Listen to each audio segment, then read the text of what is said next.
കാര്യം ഇത് പള്ളിമേടയാണ്, പഞ്ചായത്ത് ഓഫീസ് അല്ല. എന്നാലും പൊതുസ്ഥലത്ത് പറയേണ്ട ചില കാര്യങ്ങളൊക്കെ ഒരു പഞ്ചായത്ത് മെമ്പർ നിലയ്ക്ക് പറയാതിരിക്കാൻ എനിക്ക് നിവൃത്തിയില്ല. എടാ കൊച്ചുകുപ്പി, ഇതില് മിഖായിലേട്ടന് എന്നാ പറയാനുള്ളത്?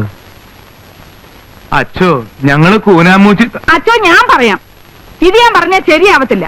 കാരണം മുഴുത്തോരെ കാണുമ്പോ ഇത് ഞാൻ വിറയ്ക്കും. എനിക്ക് വിറയ്ക്കത്തില്ല. എന്റെ അപ്പനും അമ്മയും ഓലമിടഞ്ഞ ചാണകമാരി വിറ്റുണ്ടാക്കിയ സ്ഥലമാ. എനിക്ക് സ്ത്രീധനം തന്ന സ്ഥലമാ. ആ സ്ഥലത്തൊരു കൂര കെട്ടിയാ ഞങ്ങൾ കിടന്നത്. അത് ചിലപ്പോ പാപ്പന് ഓർമ്മയുണ്ടാവും. അരിയില്ല, ഉപ്പില്ല, മുളകില്ല എന്നൊക്കെ പറഞ്ഞ് തന്റെ ചത്തുപോയ പെമ്പിള 100 തവണ കയറി ഇറങ്ങിയിട്ടുണ്ട്. അവിടെ താനും കയറിയിട്ടുണ്ട്. ചത്തുപോയ എന്റെ അപ്പന്റെ അമ്മയുടെ വേർപ്പ് ആ സ്ഥലം. ആ പറമ്പ് കൊത്തി കളിക്കുമ്പോ ഞാൻ അവരെ ഓർക്കും. അച്ഛോ, എനിക്ക് അവിടുന്ന് മാറാൻ പറ്റുകയില്ല. പിന്നെ ആകെയുള്ള 1 ഏക്കർ സ്ഥലത്ത് നിന്ന് 4 സെന്റ് സ്ഥലം ഇവർക്ക് എങ്ങനെ വഴിക്ക് വിട്ടുകൊടുക്കും?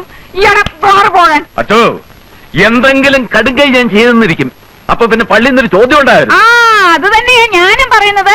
എന്തെങ്കിലും കടുങ്കൈ ഞാനും ചെയ്തെന്നിരിക്കും. എന്റെ കൈ അത്ര മോശമൊന്നുമല്ല. ഏലിയാമ്മേ, ദൈവത്തിന് നിരക്കാത്ത വർത്താനം പറയരുത്. നിങ്ങളൊന്നും മിണ്ടാതിരിക്കേണ്ടി